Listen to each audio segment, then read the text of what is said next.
C'est avec joie qu'avec vous, on va regarder la fin du chapitre 11 et le début du chapitre 12. En fait, je pense qu'on devrait être capable de le couvrir au complet. Le chapitre 12. Une portion de l'Écriture qui est certainement réjouissante. Alors, d'un côté, on va voir ce matin qu'on parle de la tribulation, on parle des temps de persécution, on parle de l'Antéchrist. Ce matin, on va parler de l'Antéchrist. Fait que c'est pas rien. Mais en même temps, mon frère, ma sœur, il y a beaucoup d'espérance.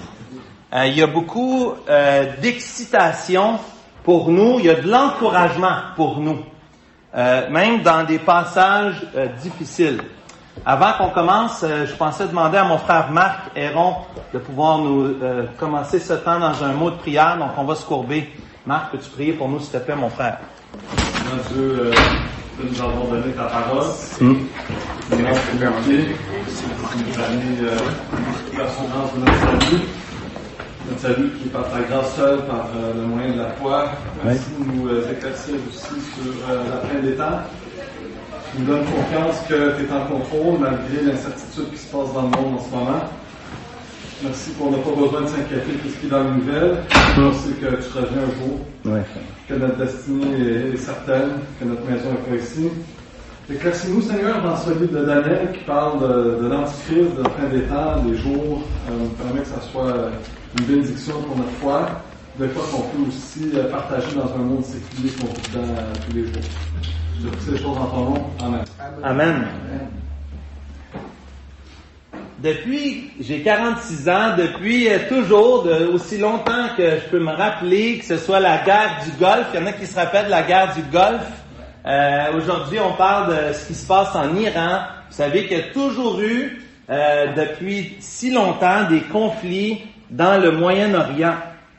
Et l'Écriture nous décrit ce qui va se passer. Si au chapitre 10, on a eu l'introduction, chapitre 11, on a vraiment une révélation de la part de Dieu qui révèle à son prophète Daniel pour enseigner, pour instruire le peuple de Dieu sur les temps, qu'est-ce qui va se passer, les jours difficiles. Et si vous vous souvenez, le schéma que mon père avait montré, aujourd'hui, on est à la toute fin. Rappelez-vous le schéma, là, on est dans la 70e semaine, c'est-à-dire la dernière semaine. Roy, j'ai ressorti ta feuille aussi sur les 69 semaines. Et là, aujourd'hui, c'est la 70e semaine. Parce que Dieu a un plan. Dieu est au contrôle. Les circonstances, les guerres, les difficultés dans notre monde, Dieu n'est pas pris à contre-pied. Dieu n'est pas au dépourvu. Dieu sait où il s'en va. Puis Dieu a choisi dans son plan, même des temps difficiles, pour châtier son peuple. Alors, comme il est dit dans le livre des Proverbes, un père qui aime son fils le châtie, c'est-à-dire il le corrige. Pas parce qu'il veut lui faire du mal, mais le corriger, c'est pour l'amener à grandir, c'est pour l'amener à se repentir. Et Dieu n'a pas fini avec son peuple. Dieu a un plan pour son peuple et c'est pas fini pour eux. Donc ici, on est dans Daniel chapitre 11. On va lire à partir du verset 36 à 45. Je vais le faire en 3 sections. Donc on va lire en 3 parties le texte. Je pense que l'idée principale ici, c'est lorsque l'Antéchrist viendra, ce seront des temps terribles de rébellion et de tribulation, mais l'Éternel gardera ses enfants qui s'attendront à lui. Alors, lisons verset 36. Le roi fera ce qu'il voudra. Il s'élèvera, il se glorifiera au-dessus de tous les dieux, et il dira des choses incroyables contre le Dieu des dieux. Il prospérera jusqu'à ce que la colère soit consommée, car ce qui est arrêté s'accomplira. Il n'aura d'égard ni au Dieu de ses pères, ni à la divinité qui fait les délices des femmes. Il n'aura égard à aucun Dieu, car il se glorifiera au-dessus de tous. Toutefois, il honorera le Dieu des forteresses sur son piédestal, à ce Dieu qui ne connaisse pas ses pères. Il rendra des hommages avec de l'or et de l'argent, avec des pierres précieuses et des objets de prix. C'est avec le Dieu étranger qu'il agira contre les lieux fortifiés. Il comblera d'honneur ceux qui le reconnaîtront. Il les fera dominer sur plusieurs. Il leur distribuera des terres pour récompense. Au temps de la fin, le roi du Midi se heurtera contre lui, et le roi du Septentrion fondra sur lui comme une tempête, avec des chars et des cavaliers, et avec de nombreux navires. Il s'avancera dans les terres, se répandra comme un torrent et débordera. Il entrera dans le plus beau des pays, et plusieurs succomberont. Mais Édom, Moab et les principaux des enfants d'Ammon seront délivrés de sa main. Il étendra sa main sur divers pays, et le pays d'Égypte n'échappera point. Il se rendra maître des trésors et d'argent, et de toutes les choses précieuses de l'Égypte. Les Libyens et les Éthiopiens seront à sa suite. Des nouvelles de l'Orient et du Septentrion viendront l'effrayer, et il partira avec une grande fureur pour détruire et exterminer des multitudes. Il dressera les tentes de son palais entre les mers, vers la glorieuse et sainte montagne, puis il arrivera à la fin sans que personne lui soit en aide. Ici, on ne parle plus d'Antiochus Épiphane. Mon père a parlé de ça la semaine dernière. Antiochus Épiphane, qu'on voit au chapitre 8, chapitre 11. Je crois vraiment ici qu'il y a un changement qui s'opère dans le texte. Le changement, comment on pourrait le voir ou le décrire? Mais c'est Campbell qui dit dans son commentaire, il dit, dans les 35 premiers versets, il y a 135 prophéties qui ont été accomplies littéralement. C'est-à-dire que mon père a passé du temps la semaine dernière à raconter l'histoire et voir comment c'est des vrais rois qui sont venus et qui ont vraiment fait ce qui avait été prédit dans l'Écriture. Donc, dans les chapitre 11, versets 1 à 35, il y a 135 prophéties qui ont été accomplies littéralement et qui peuvent être corroborées. Si on analyse l'histoire, on peut voir que ça s'est accompli dans cette période de l'histoire. Mais à partir du verset 36, il y a un changement ici.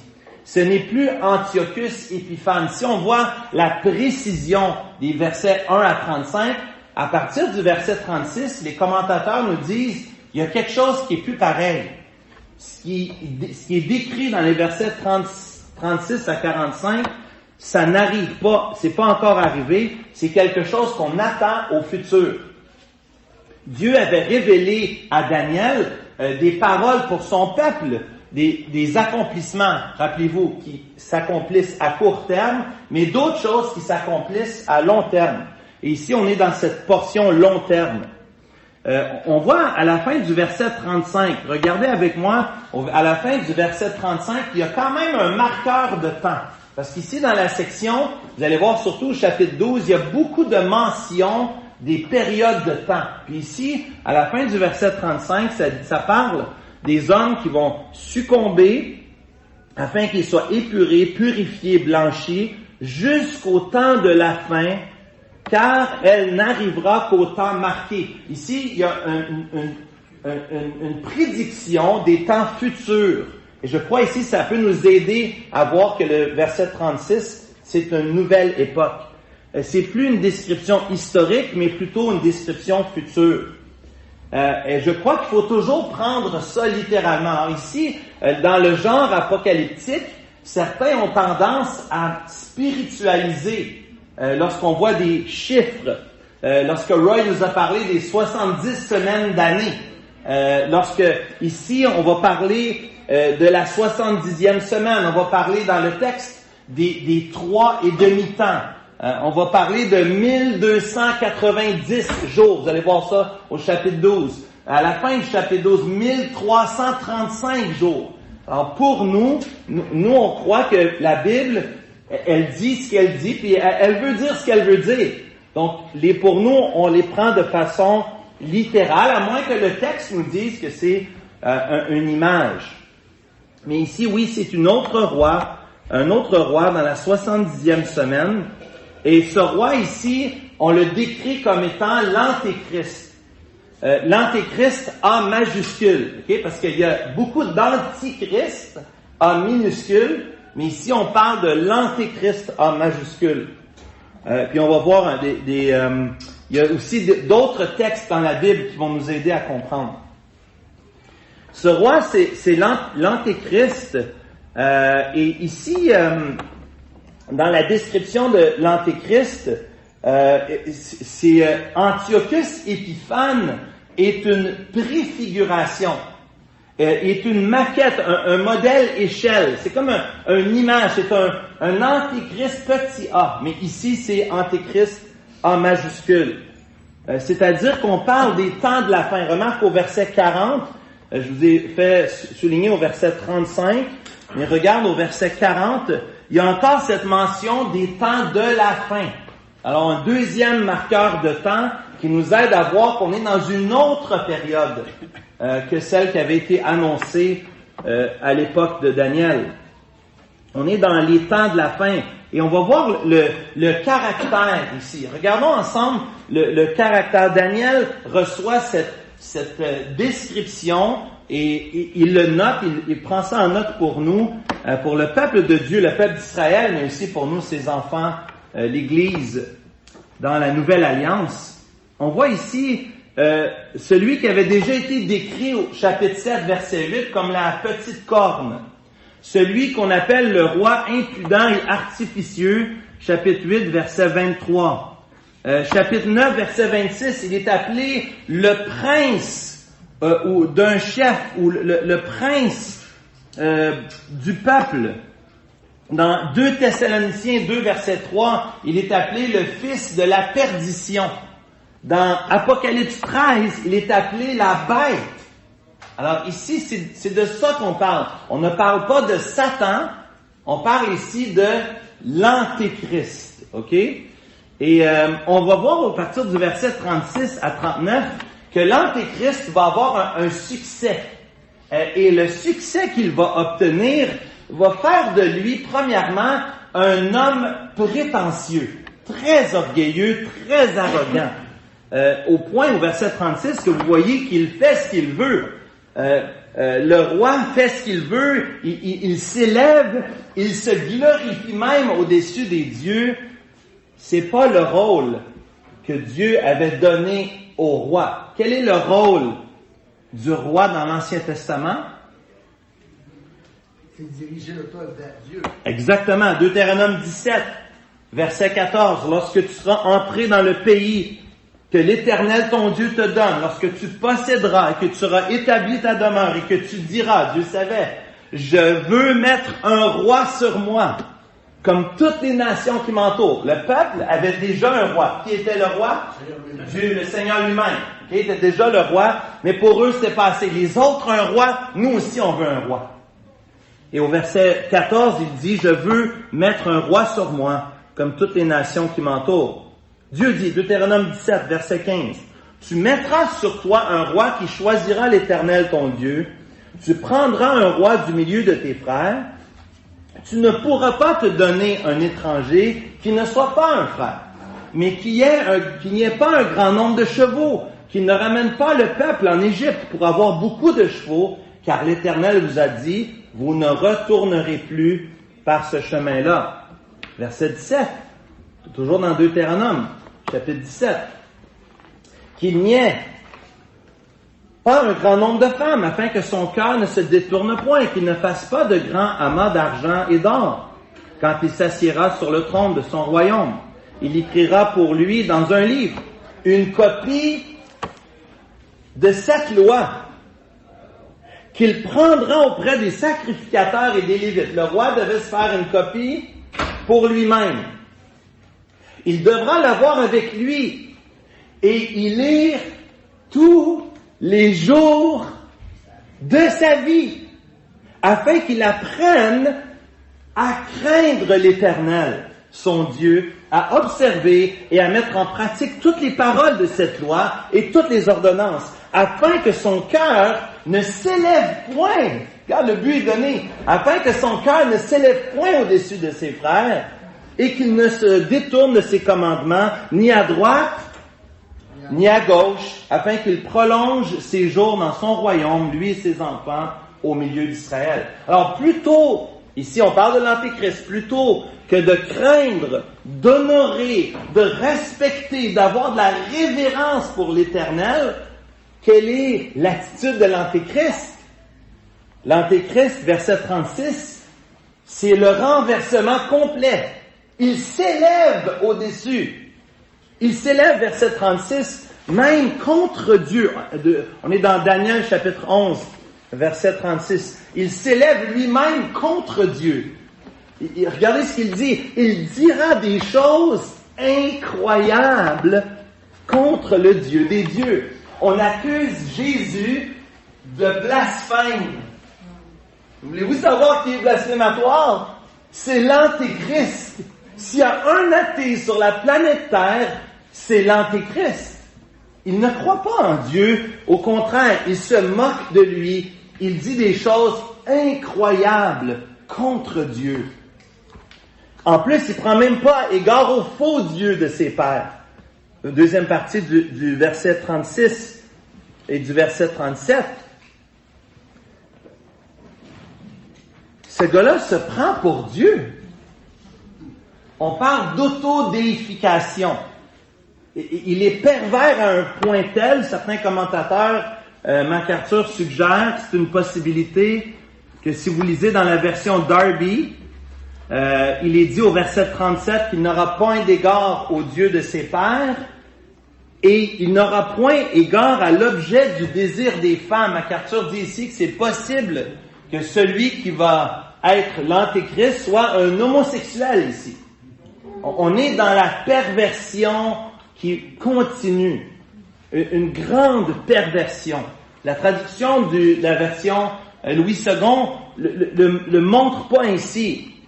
Il y a la divinité qui fait le délice des femmes. Ceux qui ont la sommeur ici, ça fait référence au dieu Tammuz, qui est le dieu de la divinité des femmes. Certains croient que c'est un homosexuel. Peu importe ici. Le point, c'est que c'est de la perversion. L'Antéchrist, Daniel chapitre 11, verset 37, c'est un homme qui est contre Dieu, c'est un homme qui est pervers. Et on voit ici son amour pour l'argent et le pouvoir. Ça fit bien avec ce qu'on voit dans 2 Thessaloniciens 2, verset 4. Lorsque Paul dit l'adversaire qui s'élève au-dessus de tout ce qu'on appelle Dieu ou ce qu'on adore, jusqu'à s'asseoir dans le temple de Dieu, se proclamant Dieu lui-même.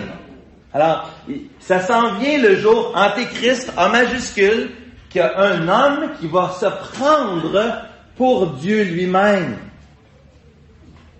C'est des choses importantes. Des fois, on pense aujourd'hui, certains parlent de politiciens, d'hommes politiques, que ce soit en Russie, que ce soit aux États-Unis, et des fois, on fait des références. Des fois, on se dit, est-ce que c'est ça qui est en train de se produire?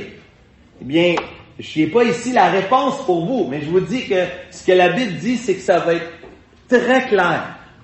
Daniel dit ces choses, Daniel chapitre 12, au verset 5, écrit ces choses. Écris ces choses, garde-les en réserve pour que ça puisse éclairer les saints, les enfants de Dieu. Nous qui marchons à sa suite, on est appelés d'être éveillés face à cette perversion. Une perversion du pouvoir et de l'argent même. Il va marchander ici, il va utiliser l'argent pour attirer des gens et il l'aura pour Dieu lui-même. J'aimerais porter votre attention au verset 36, j'ai passé par-dessus, par exprès ici, la colère. Ici, il prospérera jusqu'à la colère soit consommée. C'est-à-dire, on parle de la colère de qui? De la colère de l'Antéchrist? Non, on parle de la colère de Dieu. La colère du Dieu éternel.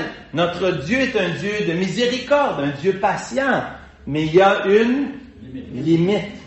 Et à un moment donné, même l'ennemi que Dieu se sert pour se donner gloire à lui, à un moment donné, l'ennemi va être arrêté. L'ennemi de nos âmes, Satan, va être jeté pour toujours dans les temps de feu. Même l'Antéchrist aussi, il y a une date, il y a une limite ici.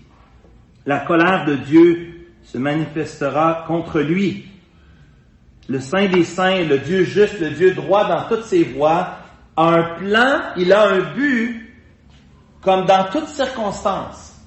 Mais il y a une limite. L'Antéchrist, comme le diable, rappelez-vous cette image du diable. Hein?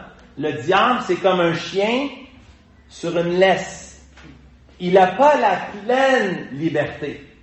Dieu demeure souverain et au contrôle, même de l'ennemi, le diable, et de son serviteur, l'Antéchrist, ici. Donc ici, il y a un processus de purification. On va revenir sur les temps dans un instant. Regardez au verset 38, l'idolâtrie, fait que les péchés se succèdent. Là, si on fait un petit résumé des péchés, on parle ici d'être prétentieux, d'arrogance, d'orgueil. On parle ici de blasphémer contre Dieu, de parler contre Dieu. On parle de perversion.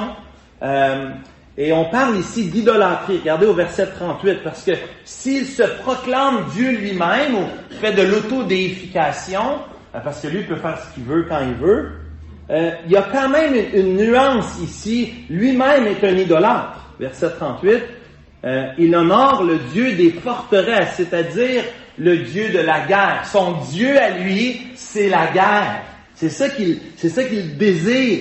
Il n'y a pas un égard pour les autres rois, il n'y a pas de respect pour les autres nations, les autres patries. Non. Ce roi-là ici, ce qu'il honore, c'est la guerre. Il veut la guerre parce qu'il veut aller chercher le pouvoir au travers la guerre. Si on disait sa religion, la religion de l'Antéchrist, c'est la guerre.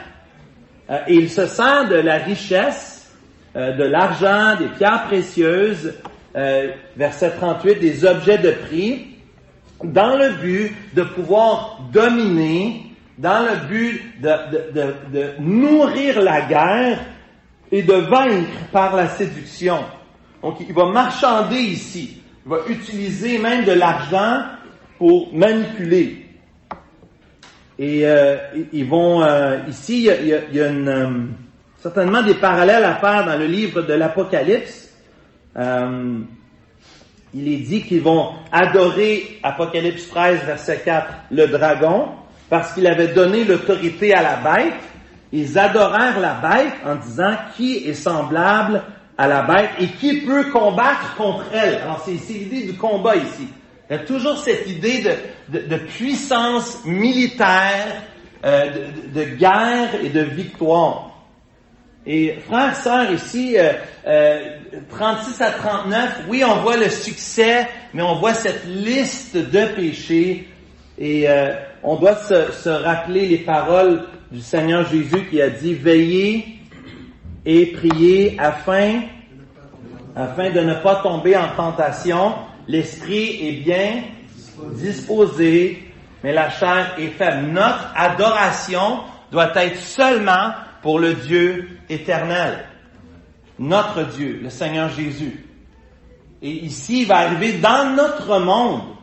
Imaginez quelqu'un qui va se prendre pour Dieu et certains tomberont aux mains de cet Antéchrist qui a pour Dieu la guerre et qui cherche à monter et avancer sa personne. Allez au verset 40. À 44, ici, on parle toujours dans cette idée de guerre. C'est la même idée qui se poursuit ici. On parle de domination militaire. C'est l'oppression d'un tyran parce qu'il est attaqué par le roi du Sud, c'est-à-dire le roi du Midi. Il est attaqué par le roi du Nord, du Septentrion. Et Jésus reprend cette parole dans Matthieu chapitre 24, verset 15. C'est pourquoi lorsque vous verrez l'abomination de la désolation dont a parlé le prophète Daniel, établi en lieu saint, que celui qui lit fasse attention. Faut faire bien attention ici parce que voici les guerres qui vont se produire. Vous voyez la description. On est toujours au verset 40 à 44 du chapitre 11. Il y a cette tempête. On parle de chars et de cavaliers. On parle de navires ici. On est dans la guerre navale aussi. Sur les terres. Et là, toutes sortes de pays ici qui sont mentionnés. Okay? Des pays qu'on voit du temps de la Bible. Certains qui n'existent plus aujourd'hui, mais on pourrait voir ici des peuples à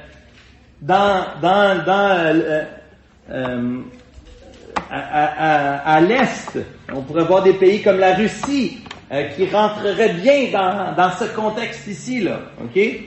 Alors, vous comprenez que la guerre est partie ici. Puis on va au verset 45. Regardez au verset 45. Il dressera les tentes de son palais entre les mers, vers la glorieuse et sainte montagne, puis il arrivera à la fin sans que personne ne lui vienne en aide. Alors, même si son but à lui, c'est de détruire et d'exterminer, verset 44, les multitudes, ultimement, même l'Antéchrist va perdre et il sera sans aide à la fin de sa vie ici. Pas d'aide, ça veut dire ici qu'il y a la destruction même de l'Antéchrist. Pour un temps, oui, il va venir pour dominer, pour avoir le pouvoir, mais au fond, il va perdre. Et on est dans quelle période? Quelqu'un peut m'aider ici? On est dans quelle période?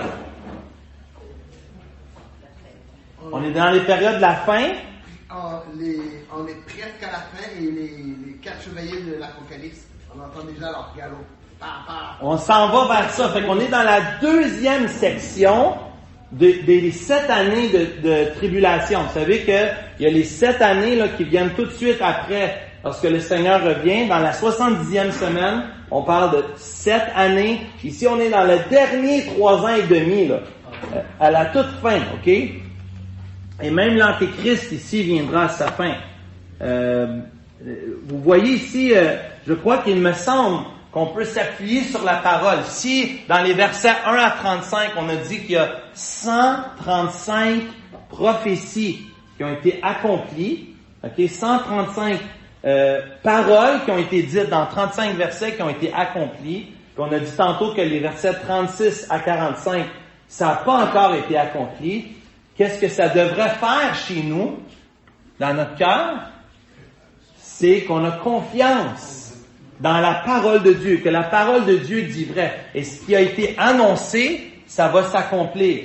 Il y a des choses qui ont déjà été accomplies, d'autres choses, on est en attente qu'elles s'accomplissent. Dieu prouve qu'il est le seul Dieu, qu'il est le seul vrai Dieu, et qu'il tient le futur dans ses mains. Je pense que c'est un autre élément qui devrait nous encourager, même dans toutes ces descriptions qui sont, c'est sombre, c'est noir, les temps de la fin, ça va être difficile sous la persécution et la tribulation. On peut quand même être encouragé du fait que Dieu l'a annoncé et qu'il y a un temps de fin.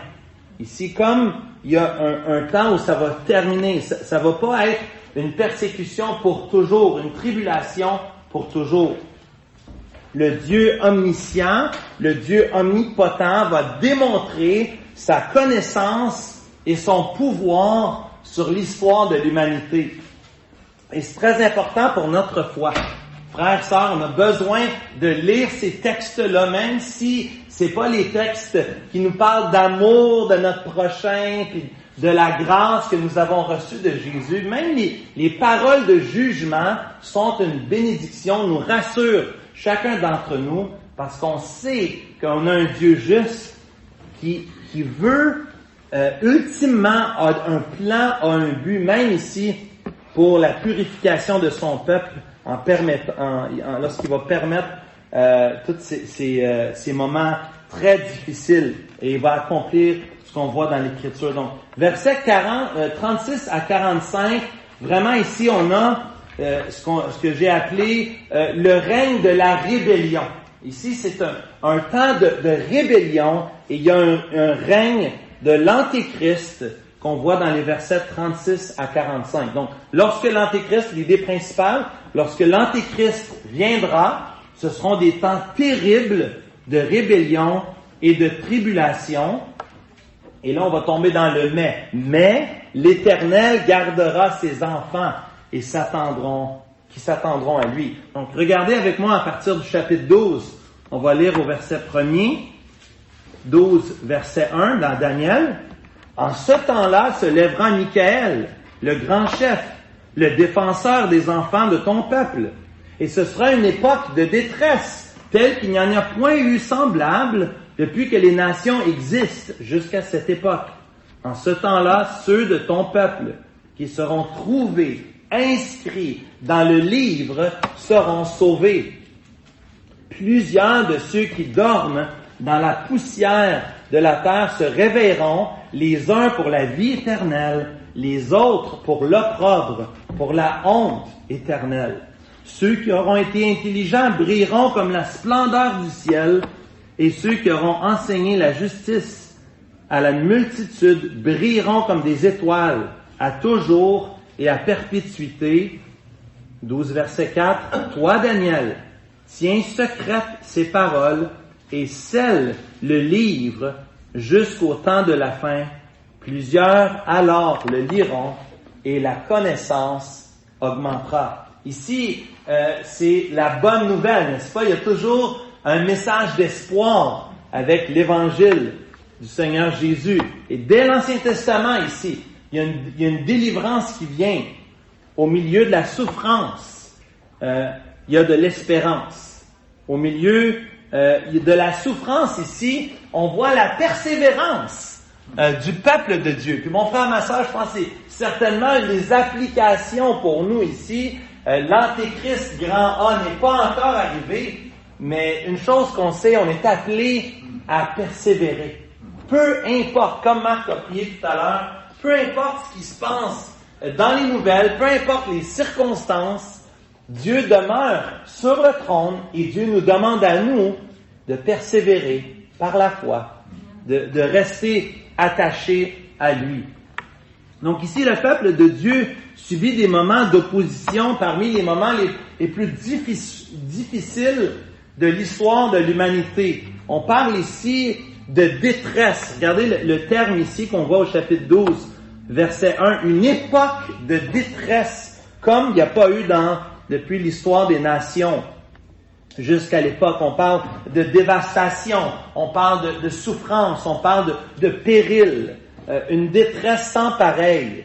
Même les activités de l'Antéchrist et la tribulation permettent à Dieu d'accomplir son plan. Parce que Dieu, premièrement, est un Dieu qui sauve. C'est notre Dieu, c'est un Dieu qui délivre. C'est pour ça qu'il a permis le péché. Dieu aurait pu, on l'a vu avec le jardin, Dieu aurait pu ne pas mettre l'arbre de la connaissance du bien et du mal. Mais Dieu a choisi de le mettre au milieu du jardin. Dieu a choisi de mettre ça parce qu'il est un Dieu glorieux qui veut montrer qu'il est un Dieu qui sauve. Ça donne la gloire à Dieu qu'il sauve. Et encore une fois, il vient sauver par l'entremise ici de Michaël. Michaël, c'est un ange? C'est juste un petit ange? L'ange défenseur. C'est l'ange défenseur. Là, big boys. Là, on va chercher les gros joueurs, là. Ça, c'est les meilleurs joueurs, c'est la première ligne. C'est lui qui a lutté contre Satan pour les corps de Moïse. C'est celui qui Michaël, ok? Michaël, c'est pas rien. On le voit ailleurs dans l'Écriture, ok? Mais Michaël, ici, est le grand chef et défenseur des enfants de son peuple. Dieu avait prévu, malgré tout ce qui se passe, quand même, il y aurait une délivrance, il y aurait de l'aide. Si, regardez en contraste au verset 45, il n'y a pas d'aide pour l'Antéchrist. En contraste, pour le peuple de Dieu, il y a de l'aide. Il y a vraiment ici, c'est un contraste évident. Là. L'auteur par la puissance de l'Esprit Saint met ces deux vérités côte à côte. Ici, on voit l'aide. Jésus aurait pu avoir cette même aide.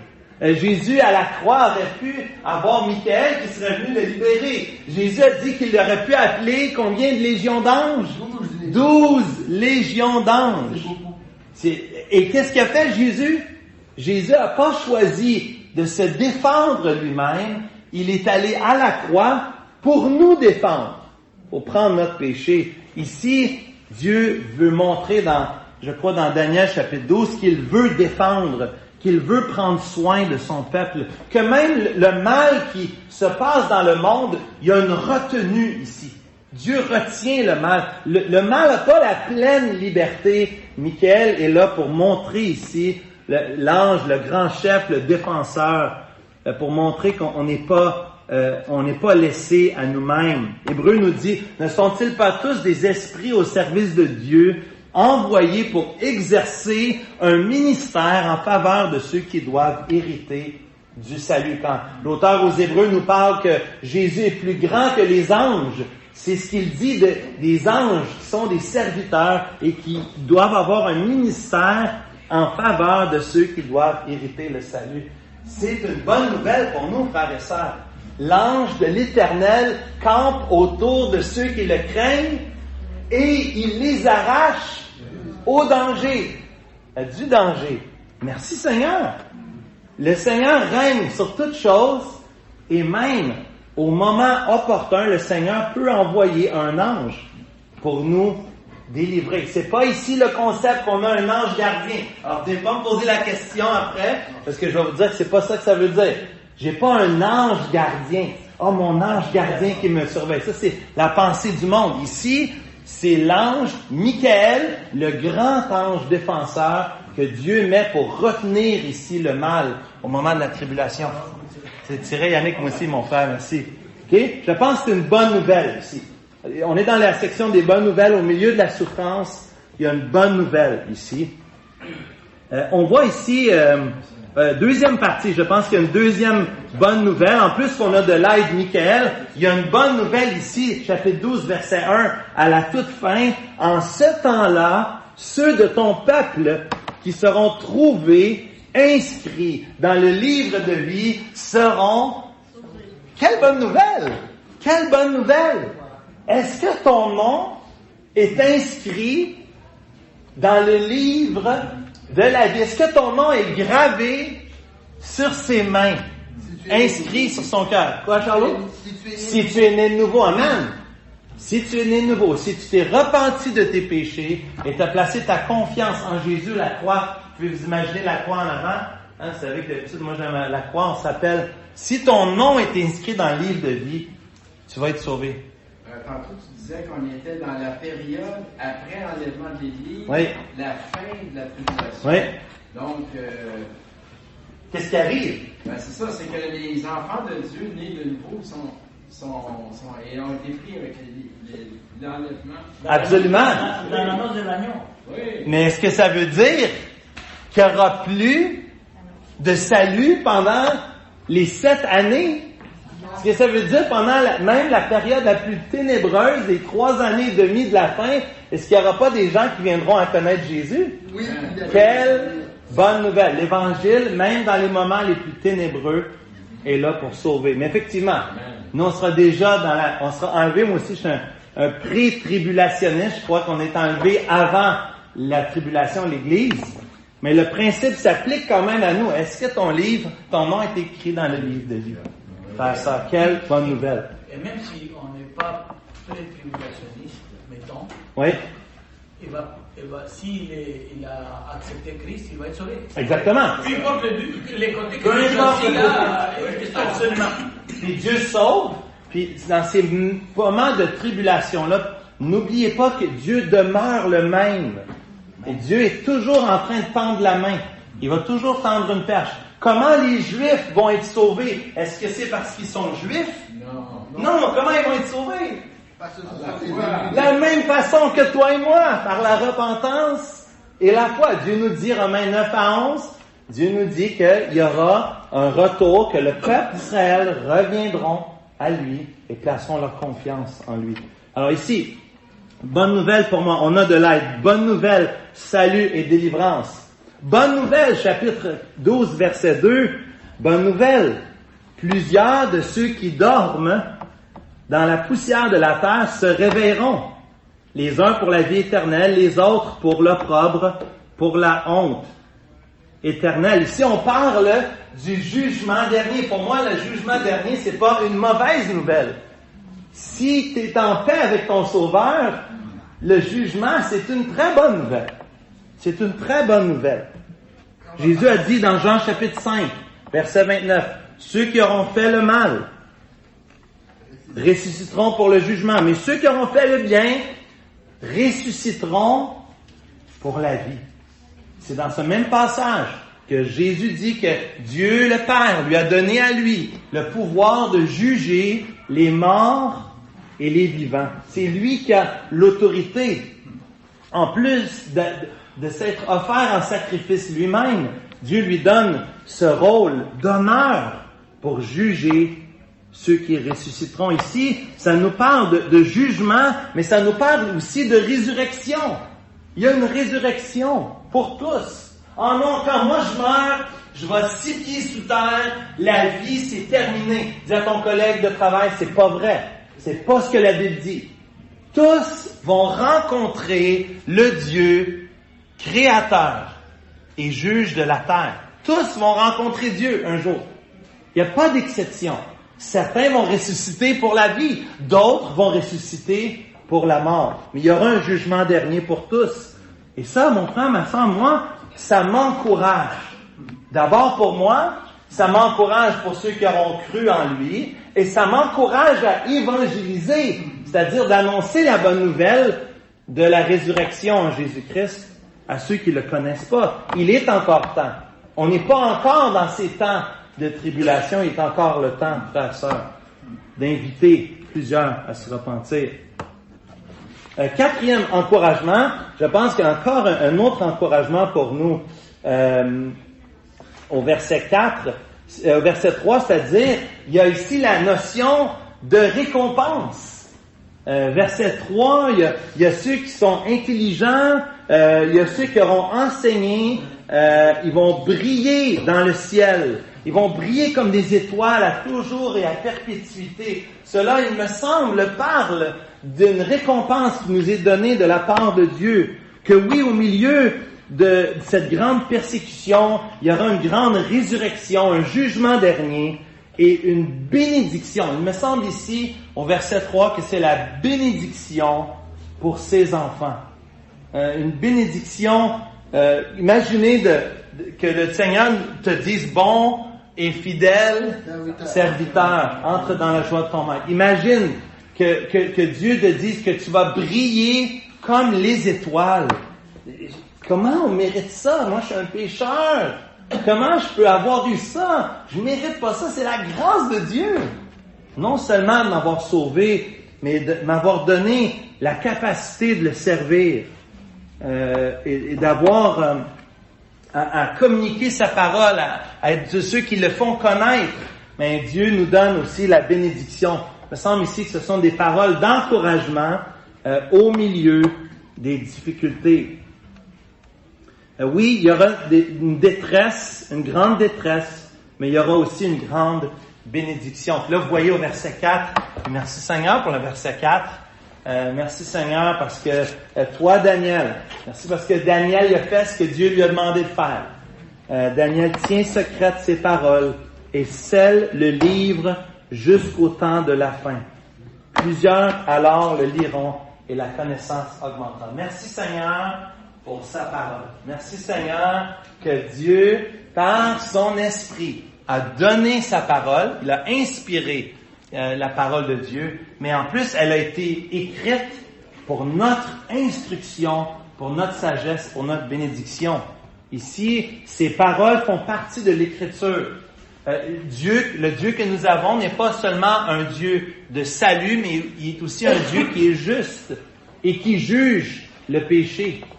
Et cette section-là nous parle de l'Antéchrist qui vient, mais au milieu de ces moments difficiles, il y a une bonne nouvelle, et ça se trouve dans la parole pour chacun de nous, pour nous encourager et pour nous soutenir dans notre marche avec lui.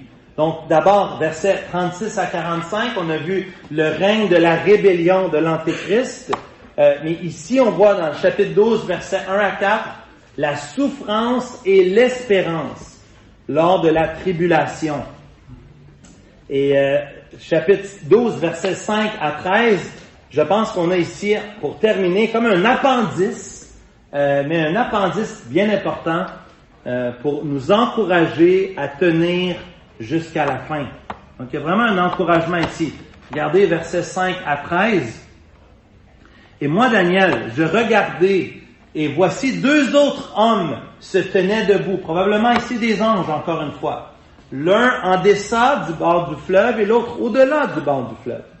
L'un d'eux dit à l'homme vêtu de lin qui se tenait au-dessus des eaux du fleuve, « Quand sera la fin de ces prodiges? » Et j'entendis l'homme vêtu de lin qui se tenait au-dessus des eaux du fleuve.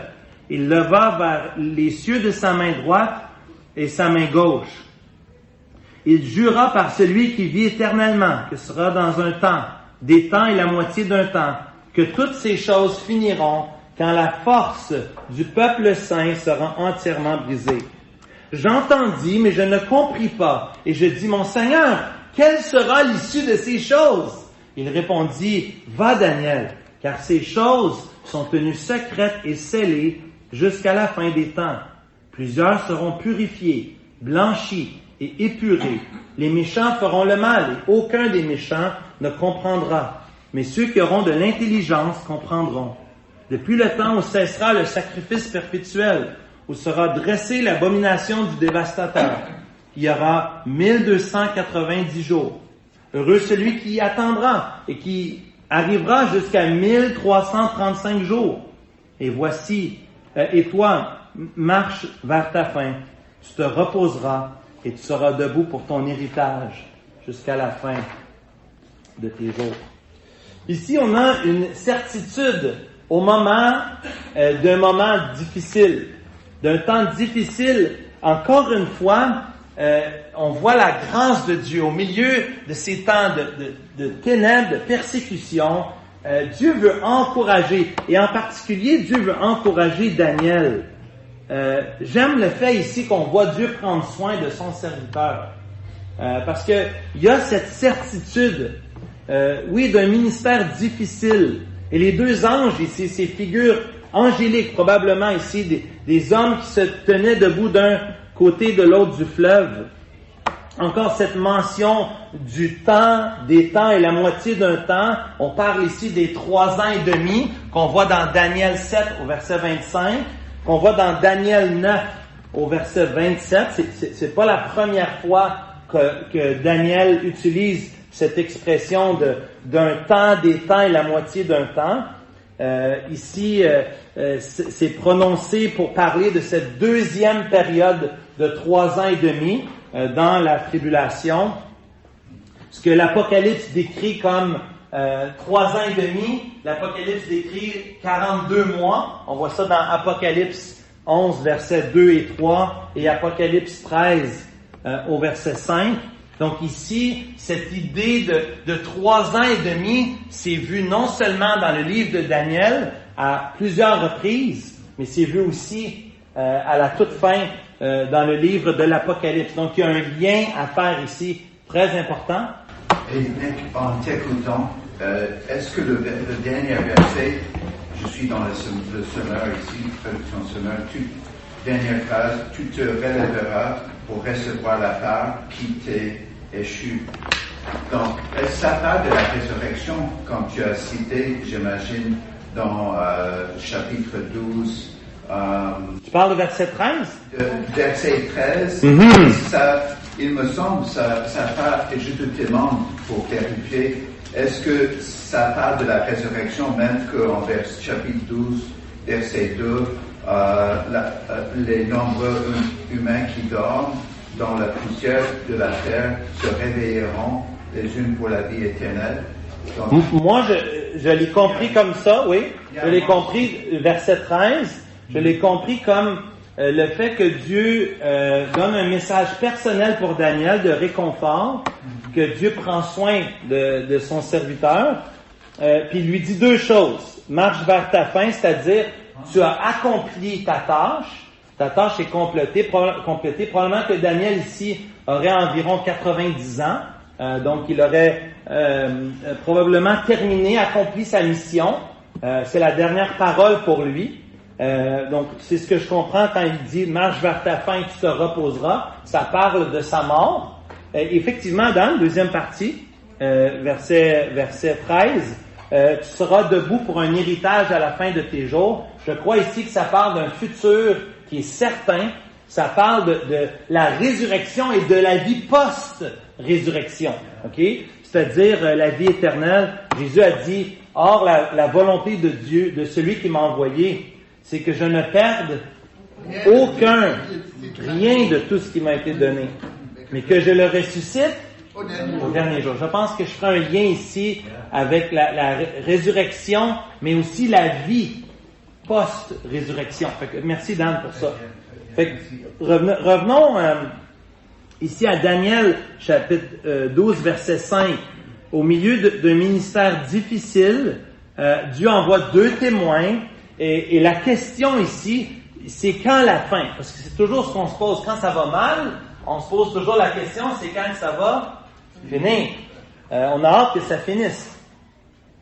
Et la réponse, c'est pas une réponse qu'on aime. Probablement que si j'avais été invité pour prêcher dans une église et que je prêcherais le verset 7, probablement que les gens me réinviteraient plus pour prêcher. Parce que la fin, c'est que la force du peuple saint sera entièrement brisée. Ça parle d'un temps de persécution qui arrive, qui est tellement grande, qui va complètement détruire le peuple de Dieu. Le peuple est encore là, mais il est tellement sous l'oppression qu'il n'y a plus de force. Est-ce que la persécution ici, c'est le peuple juif dans la tribulation? Oui. Pas l'Église. L'Église est enlevée, on l'a dit tantôt, l'Église est déjà enlevée au début, mais il va y avoir des conversions. Il y a des gens qui vont venir à Christ, même dans cette période de tribulation. Puis imaginez ceux qui vont rester, le peuple de Dieu ici, pas l'Église, mais le peuple de Dieu, merci Dan, seront dans la détresse, mais ici, je crois qu'il y a encore un encouragement pour nous.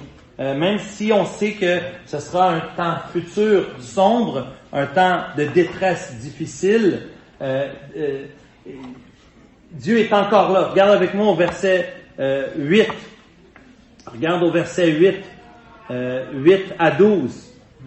Il y a un encouragement pour nous, parce que Daniel dit ne pas comprendre ce qui se passe. Moi, ça m'a déjà encouragé. Quand j'ai lu ça, je me suis dit, moi aussi, ça m'arrive de ne pas comprendre. Imaginez celui qui reçoit la prophétie et qui ne comprend pas. Encore une fois, je suis pas le seul à pas comprendre des fois. Et c'est réconfortant. Puis Daniel cherche à comprendre, puis il demande comment ça va se terminer. C'est quoi le dénouement des choses secrètes et scellées? Puis on voit au verset 10, on voit qu'il va y avoir encore des temps de division, encore une fois un temps marqué entre ceux qui seront purifiés, ceux qui seront blanchis, ceux qui seront épurés, les fidèles. Verset 10 à dernière partie, ceux qui auront de l'intelligence, et une deuxième catégorie de personnes, il y aura ici les méchants, c'est-à-dire ceux qui s'opposent à l'Éternel, et il y aura une période d'endurance. Vous voyez versets 11 et 12, deux mentions du temps. 1260 jours, c'est combien ça? 1260 jours, si on fait un mois égale 30. Non, 90 jours. 90 jours. Avant qu'on ait un 90 jours. 1260? 1260. C'est combien de temps ça? 3 années, 3.4 quelque chose. C'est pas 3 années et demie. C'est presque 3 années et demie, hein? Pas tout à fait. Mais si tu fais la décompte lunaire, ouais, tu tombes à 3 ans et demi exact. Exactement, ok? Fait que Roy avait déjà enseigné, je fais référence à ce que, c'est pour ça que c'est bon que tu sois là, mon frère. Ici, il y a un 30 jours de plus, effectivement, c'est 1290. Il y a un 30 jours supplémentaires. Oh, mais pourquoi 30 jours supplémentaires? Ici, pas facile. La Bible donne pas beaucoup de détails, mais ici, on peut supposer ici qu'il y a une période de jugement des vivants. Suivant le retour de Christ, avant les bénédictions des 1000 ans. Donc, avant la période de 1000 ans, il y a un 30 jours ici de transition. OK? C'est comme ça que je pense qu'il faut comprendre les 30 jours. Puis même, regardez la persévérance, il dit au verset 12, il y a 1335 jours. Encore dans cette période, si après le jugement, y a-t-il une autre période de transition? François, j'ai pas des meilleures réponses que ça. Mais l'Écriture nous parle ici de 3 ans et demi, de 42 mois, de 1260 jours. Et le texte ici nous dit qu'il y a une persévérance pour 30 jours et même pour 45 jours supplémentaires.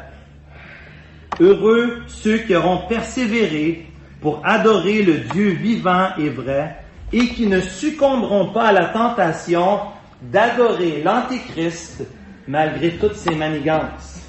J'aimerais conclure, parce qu'il arrive déjà à 10h15, avec cet encouragement, comme on a mentionné, que pour le serviteur, qu'on a vu, marche vers ta fin, tu seras debout pour ton héritage à la fin de tes jours. Je pense ici que c'est l'assurance que ceux comme Daniel qui vont persévérer recevront leur récompense, seront bénis par Dieu.